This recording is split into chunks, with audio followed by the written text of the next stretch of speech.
এক শান্ত সবুজ বনের গল্প বলি আজ, যেখানে এক দুষ্টু কাঠবিড়ালি আর এক বুদ্ধিমান ভাল্লুকের মধ্যে ঘটে গেল এক মজার কাণ্ড।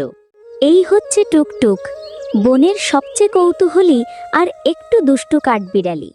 উফ, আজ তো অনেক ক্ষুধা লেগেছে। বাদাম বাদাম কোথায়? টুকটুক খবর পেয়েছে মধুমামা শীতের জন্য অনেক বাদাম জমিয়ে রেখেছে। রাতে সবাই ঘুমিয়ে গেলে টুকটুক চুপি চুপি পৌঁছে গেল মধুমামার ঘরে।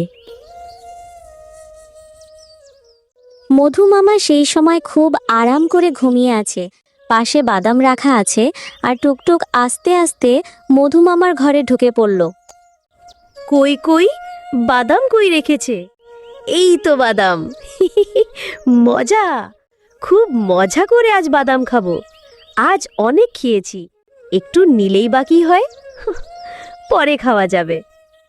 টুকটুক যখন মজা করে বাদাম খাচ্ছিল, আড়াল থেকে চিচি পাখি সব দেখছে।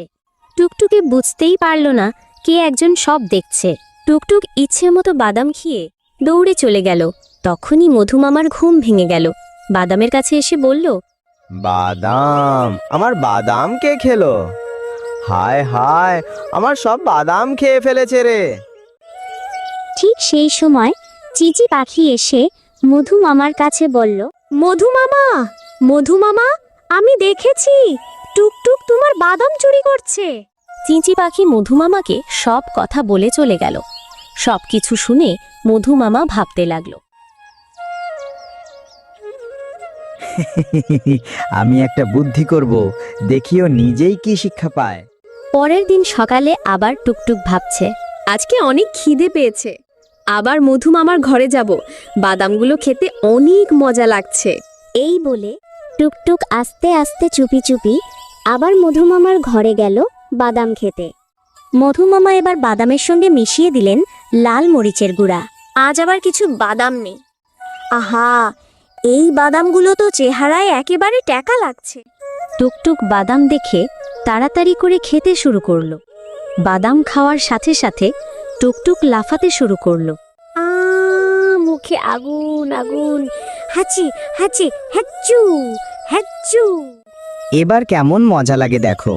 টুকটুকের মুখ লাল হয়ে গেছে। মধুমামা, ও মধুমামা, আমার মুখ পুড়ে গেল, আমাকে ছেড়ে দাও, আমি আর কোনোদিন আসবো না, ভুল হয়েছে আমার। টুকটুক, যদি চাও আমি দিতাম, কিন্তু চুরি করলে কেউ তোমার ওপর ভরসা করবে না। টুকটুক দৌড়ে চলে গেল বনে। এরপর থেকে টুকটুক চুরি করে না, বরং সবার সঙ্গে ভাগ করে খায়। বন আবার হাসিতে ভরে ওঠে। বন্ধুরা, চুরি খারাপ, ভাগ করে খাও, তাহলেই মজা। এই গল্প থেকে আমরা শিখি, সৎ পথে থাকলে বন্ধুত্ব ও ভালোবাসা সবসময় পাশে থাকে।